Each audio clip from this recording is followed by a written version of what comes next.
हमारी शादी पसंद की थी, और सिर्फ पसंद ही नहीं बल्कि मोहब्बत की भी। लेकिन आज वह हालात ऐसे थे कि वह अपने लिए कुछ भी नहीं कर सकता था। वह एक जिंदा लाश बन चुका था, पूरा दिन बिस्तर पर पड़ा रहता था। कहते हैं कि ऐसे मर्दों की पत्नियां बेराह रवि का शिकार हो जाती हैं, जो या तो बहुत लंबे अरसे के लिए कहीं चले जाते हैं या फिर किसी ऐसी स्थिति में होते हैं। इसीलिए सारा जमाना मुझे शक भरी नजरों से देखता था, लेकिन मैं अपने कदमों पर बिल्कुल सच्ची थी। मैं अपने पति से बेवफाई नहीं कर सकती थी। क्या कोई इतना गिरा हुआ हो सकता है कि एक बंदा जो बीमारी की वजह से बिस्तर पर पड़ा है, आप उसके साथ भी बेवफाई कर डालें? लेकिन यह बात भी अपनी जगह सही है कि दुनिया में ऐसी बहुत सी मिसालें देखने को मिलती हैं, लेकिन मैं ऐसी नहीं थी, और मुझे क्या पता था कि मुझे मिसाल बना दिया जाएगा। क्योंकि आज जब मैं उठी तो मेरे बिस्तर पर मेरे साथ 3 मर्द। मेरा नाम सुनीता है और मेरे पति का नाम राम था। हम लोग सीधे साधे लोग थे, एक ही मोहल्ले में रहते थे, बचपन में एक ही स्कूल में पढ़ते भी थे। फिर मैं बड़ी हो गई और मैंने बाहर जाना बंद कर दिया और मैं जवान हो गई। अब वह मुझे पहचान भी नहीं पाता था, लेकिन आते जाते उसकी नजरें मुझे तलाश करती थीं, पर मैं उसे पहचान लेती थी। कुछ अरसे तक एक दूसरे से फोन पर बात भी हुई। फिर सोचा कि यह सब ठीक नहीं है। अगर किसी को पता चल गया तो बहुत बदनामी हो जाएगी और हमें घर से डांट भी पड़ेगी। इसलिए शादी का इरादा कर लिया। उसने मेरे घर रिश्ता भेजा और मेरे घर वालों ने कबूल कर लिया, क्योंकि जैसा मैंने पहले कहा, हम लोग एक जैसे लोग ही थे। वह भी सीधा सादा और मैं भी। न ज्यादा गरीब थे और न ज्यादा अमीर। बस वही लोग थे जो जितना कमाते हैं उतना इस्तेमाल कर लेते हैं। उनके बड़े बड़े बंगले नहीं होते, वह किराए के घरों में रहते हैं, लोकल बसों में सफर करते हैं, लेकिन अपनी जिंदगी से खुश होते हैं। किसी से मांगना नहीं पड़ता, जैसे तैसे करके खर्चे पूरे हो ही जाते हैं। हमारी जिंदगी भी ऐसी ही थी। मेरी सासू माँ बहुत गुस्से वाली थी। मेरे पति ने मुझे पहले ही कहा था कि मेरी माँ बहुत गुस्से वाली है और वह तुम्हें तंग भी करेंगी। मैंने उसे कहा कि तुम्हारे लिए मैं अपनी सास को बर्दाश्त कर लूंगी, क्योंकि जिंदगी तो मैंने तुम्हारे साथ गुजारनी है। मेरी सास पूरे मोहल्ले में मशहूर थी, लोगों के घरों की खबरें भी रखती थीं और किसी से सीधे मुंह बात भी नहीं करती थीं। पता नहीं उनको किस बात का घमंड था।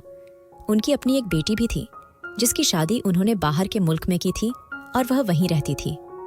अब घर में सिर्फ मेरी सास और मेरा पति ही होता था। वह मुझे वाकई बहुत तंग करती थी। उन्होंने तो शादी के 1 हफ्ते तक ही लिहाज किया, उसके बाद वह अपनी आई पर आ गईं। लेकिन मैं खामोशी से सब कुछ बर्दाश्त कर लेती थी। रात को जब अपने पति के पास आती तो वह कहते कि कहाँ रह जाती हो, मैं तुम्हारा इंतजार कर रहा होता हूँ और तुम घर के काम कर रही होती हो, तुम्हें मेरा कोई ख्याल नहीं है। मैंने कहा कि मुझे रात को बहुत सारे काम होते हैं। मुझे सुबह के लिए आटा गूंथना होता है, बर्तन धोने होते हैं, दूध उबाल कर रखना होता है, आपकी माँ को चाय बनाकर देनी होती है और किचन भी साफ करना होता है। मेरे पति ने मुझे कहा कि मेरे लिए वक्त ही नहीं है तुम्हारे पास। मैंने कहा कि ये सब कुछ भी मैं आप ही के लिए करती हूँ, ताकि इस घर का माहौल अच्छा रहे और आपको कोई परेशानी न हो। तो मेरे पति की आंखों में खुशी से आंसू आ गए। मैंने कहा कि क्या हो गया है? तो कहने लगे कि तुम मेरे लिए वाकई बहुत कुछ करती हो, मैं भी तुम्हारे लिए कुछ करना चाहता हूँ। कल मैं शहर जा रहा हूँ, तुम्हारे लिए अच्छा सा जोड़ा लेकर आऊंगा। मैंने कहा कि मुझे कपड़ों की जरूरत नहीं है, पर उन्होंने कहा कि मैं प्यार से लाऊंगा तो तुम सिलवा लेना और फिर मुझे पहनकर दिखाना कि कैसी लगती हो। मैं भी खुश हो गई। पर अगले दिन जब वह शहर चले गए तो जिस समय उन्हें वापस आना था उस समय तक वापस नहीं आए। 5-6 घंटे गुजर गए। मैंने अपने बाबा से कहा कि आप जरा पता तो करवाएं, क्योंकि वह फोन भी नहीं उठा रहे थे। बाबा ने कहा कि कैसे पता करूं, किससे पूछेंगे। 2-3 घंटे इसी तरह और गुजर गए और रात के 2:30 बज गए। मेरी तो जान अटकी हुई थी। जब फोन आया और उन्होंने सबसे पहले मेरा ही पूछा कि आप राम की पत्नी हैं, मैंने कहा कि जी। उन्होंने कहा कि आपके पति का एक्सीडेंट हो गया है, वह फलां अस्पताल में है, आप लोग तुरंत आ जाएं। यह सुनकर तो मेरे कदमों तले से जमीन खिसक गई। मैं घर से ऐसे भागी जैसे आज अगर नहीं गई तो कुछ बहुत बुरा हो जाएगा। लेकिन शायद बुरा हो चुका था, क्योंकि जब हम लोग अस्पताल पहुंचे तो मेरा पति कोमा में जा चुका था।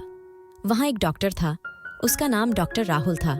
वही यह केस संभाल रहा था। उसने कहा कि आपके पति का एक्सीडेंट हुआ है और झटका लगने की वजह से वह कोमा में चले गए हैं। उन्हें कोई बहुत ज्यादा बड़ी चोटें नहीं लगीं, कोई हड्डी वगैरह नहीं टूटी, छोटे मोटे फ्रैक्चर हुए हैं, लेकिन झटका इतना जोर से लगा है कि वह कोमा में चले गए हैं और अब होश में कब आएंगे यह कोई नहीं बता सकता। मेरे लिए तो यह खबर ऐसी थी कि जैसे मेरी कयामत आज ही आ गई थी। मैं वहीं जमीन पर बैठ गई और रोने लगी। डॉक्टर ने मुझे कहा कि आप यहाँ से उठें। आप क्या कर रही हैं? आइए कमरे में आकर बैठिए। मेरे बाबा भी मेरे साथ थे। उन्होंने मुझे अपने कमरे में बिठाया और सारे मामले के बारे में समझाया। उन्होंने कहा कि आपके पति का दिमाग जाग रहा है, वह बातें सुन रहा है, लेकिन वह रिएक्शन नहीं दे पा रहा। आप कोशिश करें, उनसे से ज्यादा बात करें, उनके सामने कोई परेशानी की बात न करें, अच्छी अच्छी बातें बताएं ताकि किसी तरह वह वापस आ जाएं।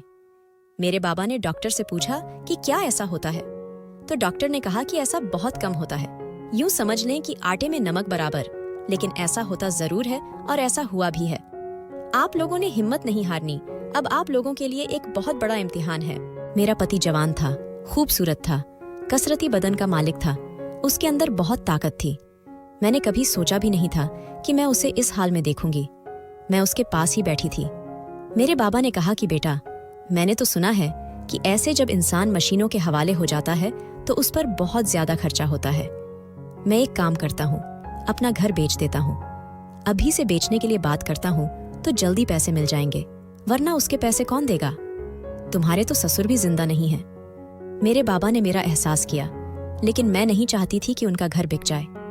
मैंने कहा कि बाबा, कुछ करते हैं, मैं जेवर बेच दूंगी। जबकि मेरे पास जेवर के नाम पर एक ही सेठ था और उससे शायद 2-3 दिन का ही खर्चा पूरा होता। डॉक्टर हमारी बातें सुन रहा था। वह सामने आ गया और उसने कहा कि आप फिक्र न करें। अगर आप लोग इतने मजबूर हैं तो आप लोगों को कुछ भी बेचने की जरूरत नहीं है। हमने कहा कि लेकिन फिर खर्चा कहां से होगा? उसने कहा कि यह मेरा अस्पताल है, मेरे साथ एक पार्टनर है, लेकिन इस अस्पताल का मालिक मैं ही हूं। मुझे आप लोगों से कोई पैसे नहीं चाहिए। मैं आपके पति का इलाज मुफ्त में करूंगा। मैं यह बात सुनकर बहुत आभारी हो गई। मुझसे तो मेरे आंसुओं पर काबू ही नहीं पाया जा रहा था। जिंदगी में पहली बार मेरे साथ कुछ ऐसा हो रहा था। इतनी बड़ी मुसीबत मेरे सिर पर आ गिरी थी। मैंने कहा कि क्या मैं अपने पति के साथ यहीं पर रह सकती हूँ? तो मेरे पापा ने कहा कि बेटा, यहाँ पर रह के क्या होगा? पर डॉक्टर ने मेरी तरफ एक नजर देखा और कुछ सोचकर बोला। उसने कहा कि नहीं, ये ठीक कह रही हैं। अगर यह यहाँ पर रहेंगी, इनसे से ज्यादा बातें करेंगी, तो इनके ठीक होने के चांस ज्यादा बढ़ जाएंगे, क्योंकि यह इनकी पत्नी है और आप लोगों ने बताया कि इनकी मोहब्बत की शादी हुई थी, तो इस वक्त आपके पति के साथ आप ही को रहना चाहिए। मेरे बाबा ने कहा कि ठीक है, लेकिन यहाँ पर ये कैसे रहेंगी? डॉक्टर ने कहा कि इधर इनके रहने के लिए इंतजाम कर दिया जाएगा। एक छोटा सा कमरा है जहाँ पर हम लोग सामान रखते हैं। इधर इनके लिए एक बेड लगा देंगे। बाकी अगर यह चाहें तो अपने पति के कमरे में भी सो सकती हैं, लेकिन वह कमरा बहुत सारी मेडिकल मशीनों से भरा हुआ है, इसलिए वहां पर ज्यादा जगह नहीं होगी। मैंने कहा कि मैं यहीं पर रहूंगी, अपने पति के पास बैठी रहूंगी, उसे छोड़ के नहीं जाऊंगी। उसे छोड़ के मैं जा भी कैसे सकती हूँ? जब सोना होगा तो दूसरे कमरे में जाकर सो जाऊंगी। बस मुझे यहीं पर रहने दें। मेरे पापा ने कहा कि ठीक है, कोई बात नहीं। और डॉक्टर इतना अच्छा था, हमारे साथ अच्छा बिहेव कर रहा था। जब इंसान मुश्किल में होता है तो फिर ऐसा इंसान जो उसकी मदद कर रहा है, वह उस पर कभी भी शक नहीं कर सकता। और मुझे नहीं लगता था कि डॉक्टर एक बुरा इंसान था, वरना वह हमारी मदद करने की बात क्यों करता? उसे तो बहुत सारे पैसे मिल जाने थे, हमारी जमीन बिक जानी थी, जेवर भी बिक जाने थे। हम डॉक्टर से ये सारी बातें कर रहे थे और मेरी सास मेरे पति के पास बैठी थी। उनकी आंखों में भी आंसू थे, उनका भी तो अकेला बेटा था। मैं जब उनके पास आई, उनको तसल्ली देने के लिए उनके कंधे पर हाथ रखना चाहा, तो उन्होंने मेरा हाथ झटक दिया और कहा कि यह सब कुछ तेरी वजह से हुआ है। तू मनहूस है, तेरी वजह से मेरा बेटा इस हाल को पहुंच गया। तूने ही उसे भेजा था, अगर तू न भेजती तो यह सब न होता। मैंने कहा कि मैंने नहीं भेजा था, वह अपनी मर्जी से गए थे। मेरी सास ने सबके सामने मेरी बेइज्जती करनी शुरू कर दी। तू तो है ही ऐसी, तूने तो शादी से पहले ही मेरे बेटे को फंसा लिया था। तेरे जैसी औरतों के घर नहीं बसते, क्योंकि उनके पीछे बद्दुआएं होती हैं और तेरे पीछे मेरी बद्दुआएं हमेशा रहेंगी। यहाँ तक कि मेरे बाबा ने कह दिया कि आपको ऐसी बात नहीं करनी चाहिए, यह मुनासिब नहीं है। आपका बेटा इस हाल में है तो हमारी बेटी भी तो इसके साथ साथ है। इसके लिए भी तो यह एक बड़ी मुसीबत है। आपको बच्चों का साथ देना चाहिए, दुआ करनी चाहिए, और आप यहाँ पर बद्दुआओं की बातें कर रही हैं। मेरी सास खामोश हो गई और वहां से चली गई। मेरे दिमाग में एक बात आई कि मेरी ननद तो बाहर के मुल्क में रहती थी। वह किसी दुबई या सऊदी में नहीं, बल्कि वह तो लंदन में रहती थी। मेरी सास ने उसका रिश्ता ही बड़े अच्छे घर में किया था। अगर वह चाहती तो वहां से पैसे भेज सकती थी। मुझे लग रहा था कि मेरी सास के दिमाग में ये ख्याल शायद कभी नहीं आया था, या अगर आया भी होगा तो उन्होंने इस पर कभी बात नहीं की थी। लेकिन खैर, भगवान ने हमारा इंतजाम कर दिया था, और जब भगवान साथ होता है तो इंसान को किसी और की उम्मीद रखने की जरूरत ही नहीं होती। मैंने इस बात को दिल से मान लिया था कि मेरे लिए सब कुछ वही है। एक बार मुझे घर जाना पड़ा और मैंने कुछ जरूरी सामान ले आया। अब मैं ज्यादातर समय अपने पति के पास ही रहती थी, लेकिन कभी कभी घर भी आ जाती थी। ऐसा होता था कि एक रात घर पर गुजार लेती थी और दूसरी रात अस्पताल में रहती थी। वहां एक नर्स थी जिसका नाम सलीना था। उसके साथ मेरी अच्छी बातचीत हो गई थी। वह मेरे पति के कमरे का काम देखती थी और मेरी भी बहुत सेवा करती थी। कभी मेरे लिए चाय ले आती तो कभी खाने पीने की कोई चीज। वह कहती थी कि अगर आप खाना नहीं खाएंगी तो आप बीमार हो जाएंगी। मैं दिन भर अपने पति से बातें करती रहती थी। जितनी देर मुझे वहां रहने दिया जाता था, मैं उससे कुछ न कुछ बताती रहती थी, पुराने दिन याद दिलाती रहती थी। डॉक्टर ने कहा था कि ऐसा करने से वह जल्दी ठीक हो जाएगा, लेकिन उसकी हालत अभी ज्यादा अच्छी नहीं थी, इसलिए मुझे वहां ज्यादा देर नहीं रहने दिया जाता था। मैं इधर उधर घूमती रहती थी या फिर जाकर उस कमरे में बैठ जाती थी। अचानक से ही बैठे बैठे मुझे नींद आ जाती थी, क्योंकि मैं सारी रात भी नहीं सोती थी। जब मैं घर आई तो वहां मेरी सास का भाई यानी मेरे पति का मामा बैठा हुआ था। वे दोनों आपस में कोई बात कर रहे थे। मुझे लगा कि मुझे देखकर वह कुछ कहेगा। बेटा, बहुत अफसोस हुआ, भगवान उसे जिंदगी दे। लेकिन उसने मुंह फेर लिया और मेरे नमस्ते का जवाब भी नहीं दिया। मैं अपने कमरे में चली गई। थोड़ी देर बाद वह भी चला गया। मेरी सास ने कहा कि तुझे पता है तेरे बारे में कैसी कैसी बातें हो रही हैं और मेरा भाई यहां पर क्यों आया था। मैंने कहा कि क्यों, क्या हो रहा है मेरे बारे में। उन्होंने कहा कि सब कह रहे हैं कि इसका पति बिस्तर पर पड़ा है और यह शहर में जाकर रंगरलियां मना रही है। जब मैंने ये बात सुनी तो मेरे हाथ से सामान गिर गया। मैंने पलटकर अपनी सास की तरफ देखा और कहा कि आप ये क्या कह रही हैं। उन्होंने कहा कि हाँ, मेरा बेटा वहां बीमार पड़ा है, उसका इलाज हो रहा है। तेरा वहां पर क्या काम है? तू वहां पर क्यों रातें गुजारती है? लगता है वही कोई यार फंसा लिया है तूने, और वही तेरे पति के लिए खर्चे भी दे रहा है, क्योंकि तू उसे अपना सब कुछ दे रही है। मेरी आंखों में आंसू आ गए, मेरे हाथ कांपने लगे। मैं एक शरीफ घर की शरीफ बेटी थी। मैंने अपने पति से मोहब्बत की थी, लेकिन ऐसी पाक मोहब्बत कि कभी एक दूसरे का हाथ तक नहीं पकड़ा था। और फिर शादी भी की और अपनी जिंदगी को अच्छे तरीके से गुजर रहे थे। मेरे दिल में मेरे पति के लिए कितनी वफा थी, मैं लफ्जों में बयां भी नहीं कर सकती थी, और मेरी सास ने इतनी बड़ी बात कर दी। मैं हैरान रह गई। उन्होंने कहा कि आगे से ड्रामे करने की जरूरत नहीं है। कोई जरूरत नहीं तुझे अस्पताल जाने की, यहाँ घर में रहा कर। अस्पताल वाले बता देंगे अगर कोई बात होगी तो। मैंने कहा कि मम्मी, वह आपके अपने बेटे हैं क्या, या आपने उनको कहीं से उठाया था? मेरी सास ने कहा कि क्या मतलब, ये क्या कह रही है? मैंने कहा कि आपको कोई परवाह नहीं है। आपको नहीं पता कि अस्पतालों में मरीज के साथ क्या होता है, और मरीज के साथ एक बंदा तो रहता ही है, और मैं नहीं रहूंगी तो कौन रहेगा? ठीक है, मैं नहीं जाती, आप जाके रहा करें। मेरी सास खामोश हो गई। उन्होंने कहा कि मेरे घुटनों में दर्द है, मैं तो खुद मरीज हूं। मैंने कहा तो फिर कौन जाएगा, मैं ही जाऊंगी ना। और फिर डॉक्टर ने कहा है कि मुझे उनसे ज्यादा से ज्यादा बात करने की जरूरत है। आपको इतनी सी बात समझ नहीं आती। आपके पास अगर लोग आ रहे हैं, उल्टी सीधी बातें कर रहे हैं, तो आप उनको जवाब देने के बजाय उनके साथ मिल जाती हैं। क्या मैं आपके बेटे की इज्जत नहीं हूँ? क्या कसूर है मेरा कि मैं आपके बेटे से मोहब्बत करती हूँ? मेरी सास खामोश हो गई और वहां से चली गई। लेकिन मेरे बारे में बहुत बुरी बुरी बातें हो रही थीं। सारे खानदान में ये बातें हो रही थीं। सब कह रहे थे कि जब इस तरह मर्द चारपाई पर पड़ जाए तो फिर औरत के कदम घर में नहीं रुकते। फिर तो वह जो चाहे कर सकती है, और उसका पति तो मरा हो या जिंदा हो, एक बराबर है। उसे तो पता भी नहीं कि क्या हो रहा है और उसकी पत्नी क्या करती फिर रही है। मेरी सास एक दिन मुझे कहने लगी कि जो हरकतें तू कर रही है ना, अगर मेरा बेटा होश में आ भी गया तो तेरी हरकतें देखकर फिर से शर्म से मर जाएगा। मैं हैरान थी कि मेरी सास हवा में तीर क्यों चला रही थी। मैंने उनको कहा कि एक दिन आप मेरे साथ अस्पताल चल रही हैं। मैंने कहा कि मैं क्यों जाऊं वहां, फिर तेरा मजोन का क्या होगा? तेरी आवारा गर्दगी में तो खलल पड़ जाएगा ना। मेरे पति ने ठीक कहा था कि मेरी माँ एक बहुत जालिम औरत है। वह खुश नहीं देख सकती, किसी के साथ अच्छे तरीके से नहीं रह सकती है। और जब उनको पता चला कि मेरा पति बिस्तर पर पड़ गया है तो उन्होंने ये काम शुरू कर दिए थे। मुझे दिन रात बातें सुनाती थीं। अब तो बात कुछ ऐसी हो गई थी कि मेरा घर वापस आने का दिल ही नहीं करता था। एक बार मैं अस्पताल से आई तो अपने माँ बाप के घर चली गई। रात वहां पर गुजार ली। अब मेरी सास को यह गलतफहमी हो गई कि शायद मैं 3-4 रातों से अस्पताल में ही हूँ, और उन्होंने पूरे खानदान में यह बात फैला दी।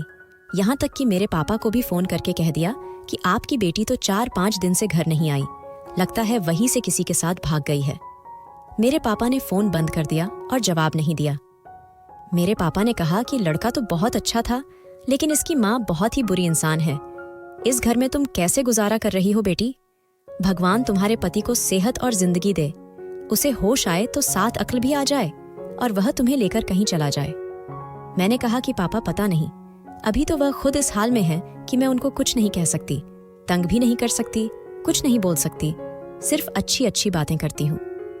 मैं अपने पति के पास बैठी रहती थी, उसे पुराने दिन याद करवाती थी। हम लोगों ने एक दूसरे के साथ इतना वक्त नहीं गुजारा था। यह हमारी शादी को ज्यादा अरसा ही नहीं हुआ था, लेकिन फिर भी वे छोटे छोटे पल, वे छोटी छोटी खुशियां, वे लम्हे जो मैंने उसके साथ गुजारे थे, मैं उसे बताती रहती थी। एक दिन मैं उसे बता रही थी कि कैसे वह दरवाजे के पीछे छुप गया था, और जब मैं कमरे में आई तो उसने मुझे गले से लगा लिया था और मैं इतना ज्यादा डर गई थी। मैं यह बात कर रही थी कि मैंने पलट कर देखा तो पीछे डॉक्टर राहुल खड़ा था। मैं शर्मिंदा हो गई कि कहीं उसने हमारी बातें तो नहीं सुन ली, लेकिन मुझे लगता है कि शायद अभी अभी ही कमरे में आया था। मेरे पति को चेक करने के लिए आया था। मेरी आंखों में आंसू थे। उसने कहा कि आप परेशान नहीं होना, सब कुछ ठीक हो जाएगा, आप बहुत खूबसूरत और अच्छी इंसान हैं। वह मेरी तारीफ कर रहा था तो उसने मुझे खूबसूरत क्यों कहा? फिर मैंने सोचा कि शायद उसके मुंह से निकल गया होगा, इसमें बाल की खाल निकालने की कोई जरूरत नहीं है, यह तो हमारी इतनी मदद कर रहा था। मैंने पता करवाया था कि एक कोमा के मरीज पर ना जाने दिन में कितने हजार रुपए का खर्चा होता है। एक दिन में ही इतने पैसे लग जाते हैं जितने पैसे हम लोग शायद 4-5 महीने में खर्च होने का तसव्वुर कर रहे थे। ऐसे में डॉक्टर हमारी इतनी ज्यादा मदद कर रहा था। उसने जाते हुए मुझसे कहा कि आप अपने पति से बहुत मोहब्बत करती हैं। मैंने कहा कि हाँ, बहुत ज्यादा। उसने कहा कि लेकिन मुझे आपकी तबीयत भी कुछ ठीक नहीं लग रही, आप पहले से कमजोर हो गई हैं। मैंने कहा कि क्या करूं डॉक्टर, जब राम की ऐसी हालत होती है तो ना कुछ खाने का दिल करता है ना पीने का, और अचानक से नींद आ जाती है। वह सलीना बेचारी बहुत अच्छी है, मेरे पीछे पीछे फिरती है, कभी चाय लेकर आती है, कभी जूस लेकर आती है। मुझे तो यह समझ नहीं आ रही कि मुझे बेमौके की नींद क्यों आ रही है। दिन में नींद आ जाती है लेकिन रात में नहीं सोती हूँ। डॉक्टर ने कहा कि आपने अपना सारा निजाम गड़बड़ कर लिया है, आप ठीक से खाना नहीं खा रही हैं, रात को सो नहीं रही है, तो फिर दिन में नींद आएगी ना। इंसानी जिस्म ने आराम तो करना होता है। अब अगर आप उसे आराम करने का मुनासिब मौका नहीं दें तो वह कहीं ना कहीं से टाइम निकालेगा ताकि आराम कर सके। इसलिए आपको बेमौके की नींद आ रही है, अब परेशान नहीं होना। मैंने कहा कि आपको क्या लगता है कि अकरम की हालत पहले से बेहतर है? उन्होंने कहा कि अभी तो मैं आपसे यही कहूंगा कि कोई अच्छी खबर नहीं है, लेकिन कोई बुरी खबर भी नहीं है। मैंने कहा कि अगर इसी तरह बहुत अरसा गुजर गया तो फिर क्या होगा? डॉक्टर ने कहा कि यह तो मैंने अभी नहीं सोचा है, लेकिन देखें, मैं आप लोगों से पैसे नहीं ले रहा, पर मेरा अपना खर्च हो रहा है, और मैं उम्मीद करता हूं कि आपका पति जल्दी ठीक हो जाए, क्योंकि अगर इसी तरह 1 साल या 2-3 साल गुजर गए तो इतने अरसे तक कौन उसे रखेगा? फिर आप लोगों को खुद ही कोई इंतजाम करना पड़ेगा। मैंने अपने पापा को यह बात बताई, वह भी बहुत परेशान थे। उन्होंने कहा कि बेटी, तेरे साथ इतना बुरा कैसे हो गया? तुझे किसी की नजर लग गई? अगर तेरा पति कभी भी वापस नहीं आया और हमेशा ऐसे ही पड़ा रहा तो हम क्या करेंगे? हम तो गरीब लोग हैं। यह कोई फिल्म या ड्रामा तो नहीं है जिसमें इतने सालों तक इंसान कोमा में पड़ा रहता है और फिर एक दिन वापस आ जाता है। हम उसे इतने सालों तक कैसे रखेंगे? हमारे पास तो इतने पैसे ही नहीं हैं। अगर घर में इंतजाम किया तो घर में भी मशीनें वगैरह चाहिए होंगी, और हमारे देश में तो इतनी बिजली जाती है, तो समझ रही हूँ ना कि यह मामला कितने लंबे छोड़े और कितने उलझे हुए हैं। मैं सब कुछ समझ रही थी, लेकिन मैं क्या करती?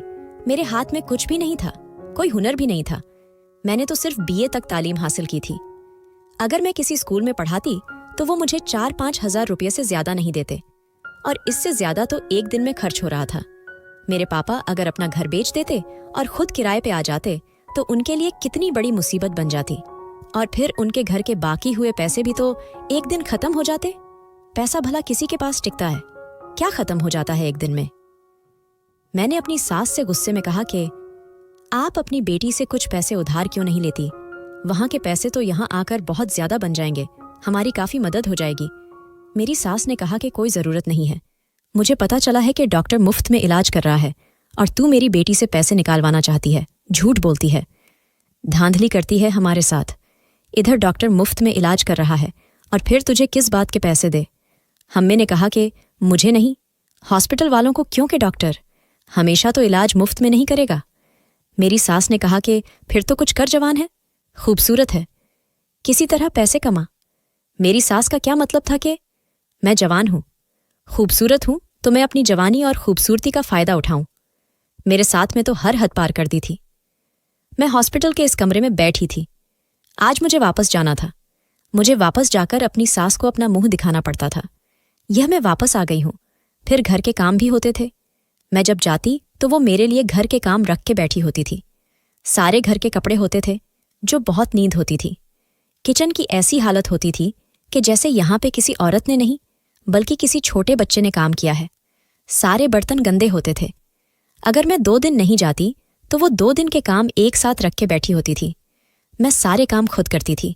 बहुत ज्यादा थक जाती थी। एक इंसान परेशान हो, ऊपर से उसे कहीं से सुकून भी न हो, तो वो क्या करे? मुझे तो ऐसा लगता है कि मैं खुद बीमार हो जाऊंगी जब तक मेरा पति ठीक होगा। मैं खुद उसकी जैसी हालत में चली जाऊंगी। डॉक्टर ने भी यही कहा था कि मैंने अपना निजाम गड़बड़ कर लिया। मुझे आराम और सुकून की जरूरत है, पर मेरी जिंदगी में कोई आराम और सुकून था ही नहीं। आज मुझे वापस तो जाना था, लेकिन मैं नहीं जाना चाहती थी। मैं इसी कमरे में बैठी थी। बैठे बैठे मुझे नींद आ गई। थोड़ी देर पहले सैमा आई थी। उसने मुझे चाय पिलाई। कहते हैं कि चाय पीने से नींद नहीं आती, लेकिन मुझे चाय पीने के बाद भी नींद आ गई और मैं कब सोई मुझे पता ही नहीं चला। लेकिन जब होश आया तो सामने का मंजर देखकर हैरान रह गई। इस कमरे में कुछ बहुत अजीब हो रहा था। मैं उठ के बाथरूम चली गई थी।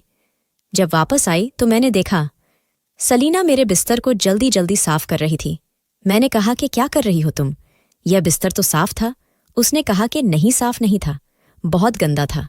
जब वह चादर को लेके वहां से जाने लगी तो मैंने कहा कि दिखाओ मुझे कैसा गंदा था। जब मैंने चादर देखी तो मेरे कदमों तले से जमीन निकल गई। मैंने उसके मुंह पे थप्पड़ दे मारा। मैंने कहा कि यह है तुम्हारी असलियत, यह सब कुछ करती रही हो तुम। मैंने उससे बालों से पकड़ लिया और पूछा कि किसने किया यह सब? कुछ तो उसने मुझे डॉक्टर राहुल का नाम बताया और मैं हैरान रह गई। मुझे ऐसा लगा कि मेरे जिस्म से जान ही निकल गई। इसलिए वो हमारी मदद कर रहा था, और यह जो मुझे रोज चाय शरबत पिलाती थी, उसके अंदर कोई नींद की दवाई मिला देती थी। मैं अभी पागल थी ना? कैसे मान लेती? मैंने कोई बिल्ला वजह किसी की मदद करता है? अरे यहां पर कोई किसी की मदद नहीं करता है। सबको अपनी परी होती है। हर इंसान अपने पेट पे हाथ मारता है, अपनी जरूरत के लिए बैठा होता है। तो फिर यह सब मैंने कैसे सोच लिया? मुझे पहले ही समझ जाना चाहिए था। मैं रोती रोती अपने पति के पास गई और मैंने बुरी तरह से रोना शुरू कर दिया। उससे रोते हुए सब कुछ बता दिया। मैंने कहा कि देखो मेरे साथ इस दुनिया ने क्या कर दिया। जिस औरत के साथ उसका पति नहीं होता, उसके साथ ये दुनिया क्या करती है। मैं तुम्हारी यहां पर आती थी, तुम्हारे पास बैठी थी, तुम्हें अकेला नहीं छोड़ना चाहती थी, लेकिन मैं अकेली हूं। मेरे साथ कोई नहीं है। मैं किसी को भी ये बात बताऊंगी, वो मुझे ही कसूरवार समझेगा। इस मर्द का कुछ नहीं बिगाड़ सकता। जब मैंने पलट कर देखा तो डॉक्टर पीछे खड़ा था। मैंने कहा कि तुम्हें तो मैं जिंदा नहीं छोड़ूंगी, तुमने मेरी जिंदगी बर्बाद कर दिया। उसने कहा कि तुम्हारी जिंदगी बर्बाद नहीं आबाद की है। मैंने, तुम्हारा पति तो पड़ा हुआ है, यह तो कभी नहीं उठेगा। मुझे देखो, मैं खूबसूरत हूं, अमीर हूं, तुम भी खूबसूरत हो। हमें एक दूसरे से शादी कर लेनी चाहिए, और तुम्हारे पति को मैं नींद में ही इस दुनिया से भेज दूंगा और मामला खत्म हो जाएगा। मैंने कहा कि मेरे पास भी मत आना। मैं दूर दूर हटने लगी, वह आगे आगे आने लगा। जब अचानक से मेरी आंखों ने एक कुछ ऐसा देखा, मेरे पतों की आंखें तो बंद थीं, लेकिन उसने बाजू बढ़ाकर डॉक्टर राहुल का गला दबा लिया था। डॉक्टर राहुल की सांसें बंद हो रही थीं, जब वह चीखने चिल्लाने लगा तो हॉस्पिटल का अमीला अंदर आ गया। किस्मत से आज उसका दूसरा पार्टनर भी आया हुआ था जो कि राउंड पे था। उसने भी आवाज सुनी, वह भी इधर आ गया। मैंने उसको सब कुछ बता दिया। वह अपना सिर पकड़ के बैठ गया। वह एक अच्छा धार्मिक टाइप इंसान था, ऐसा लगता था कि नेक बंदा है। उसने कहा कि मैं तो उसका हवाला हॉस्पिटल किया था, मुझे क्या पता था कि यहाँ पे ये सब कुछ हो रहा है। मेरे पति ने हाथ बढ़ाकर मुझे बचाया था, लेकिन उसके बाद वह फिर से अपनी पिछली वाली हालत में ही गया था। उसने कहा कि हम अभी भी उसका इलाज जारी रखेंगे और उसको यहाँ पे ही रहने देंगे, आप फिक्र नहीं करें। डॉक्टर राहुल को हॉस्पिटल से निकाल दिया गया और उसका लाइसेंस भी खत्म कर दिया गया। उन्होंने मुझसे कहा कि क्या आप पुलिस रिपोर्ट करना चाहती हैं? मैंने कहा कि नहीं, लेकिन मैं बड़ी परेशान थी। इस बारे में सिर्फ मैं और मेरा पति ही जानते थे। 3 महीने मजीद गुजर गए और फिर एक दिन मेरे पति को होश आया। उसे सब कुछ पता था, लेकिन वह जानता था कि ये सब कुछ हमारे साथ होना सिर्फ एक हादसा था, इसलिए उसने मुझे कभी इस बात का ताना नहीं दिया। उसकी तबीयत ठीक हो गई। उसके बाद वह 1 महीने और हॉस्पिटल में रहा था कि बिल्कुल ठीक हो जाए। हमने हॉस्पिटल वालों का शुक्रिया अदा किया और हम लोग घर पे आ गए। मेरे पति को अभी तक मेरी माँ का रवैया पता ही चुका था। मेरे पति घर में भी कुछ महीने रहा और उसके बाद उसने कहीं से उधार ले लिया और मुझे लेकर एक तरफ हो गया। वहां जाकर हमने घर में ही दुकान बना ली। अब हम लोग अपनी दुकान चलाते हैं, वहीं से कुछ पैसों से उधार दे देते हैं और दोनों पति पत्नी एक साथ रहते हैं। मेरी सास अपने रिश्तेदारों के पास चली गई है। उनको उनके बेटे के वापस आने की खुशी तो हुई, लेकिन उन्होंने मेरे बारे में ऐसी ऐसी बातें की कि मेरे पति ने सोच लिया कि मैं उनके साथ नहीं रह सकती और वह मुझे अपने साथ कभी भी खुश नहीं रहने देंगे। इसीलिए मेरे पति ने यह फैसला किया। मैं हैरान हूं कि हम कैसे जिंदगी की इतनी बड़ी मुसीबत से निकल आए। हम दोनों के साथ बहुत बुरा हुआ। कोई किसी की मदद नहीं करता जब तक कि उसे कोई मतलब ना हो। कुछ नीक लोग होते हैं जो आपकी मदद करते हैं, बिल्कुल बिना किसी मतलब की, लेकिन ऐसे लोग बहुत कम होते हैं। हॉस्पिटल का दूसरा मालिक ऐसे ही था, उसने हमारी मदद की थी। हमें तो उसे हमसे कोई मतलब नहीं था। वह डॉक्टर अब भी आउट ऑफ सर्विस है और कोई हॉस्पिटल उसे नौकरी नहीं देगा। इसके बाद रिकॉर्ड खराब हो चुका है। मुझे कभी कभी ये सब याद आता है तो मैं बहुत रोती हूँ, लेकिन मेरा पति मुझे तसल्ली देता है और कहता है कि परेशान होने या रोने की जरूरत नहीं है, मैं तुम्हारे साथ हूँ। मैं हैरान हूं कि कैसे मेरा पति, जो एक ऐसी कंडीशन में पड़ा था कि वह एक उंगली भी नहीं हिला सकता था, उसने मेरी जान बचाने के लिए अपना पूरा बाहु बढ़ा लिया था। शायद इसी को मोहब्बत कहते हैं। मुझे मेरे पति से बहुत मोहब्बत है। ये मोहब्बत ही है कि मैं अभी तक जिंदा हूं, नहीं तो मैं तो आत्मा हटाया करना चाहती थी। जो मेरे साथ हुआ वो कोई छोटी बात नहीं थी, पर मेरे पति ने दोबारा कभी इस बात का जिक्र तक नहीं किया। दोस्तों, वीडियो कैसा लगा कमेंट करके जरूर बताएं। वीडियो को लाइक और चैनल को सब्सक्राइब जरूर करें।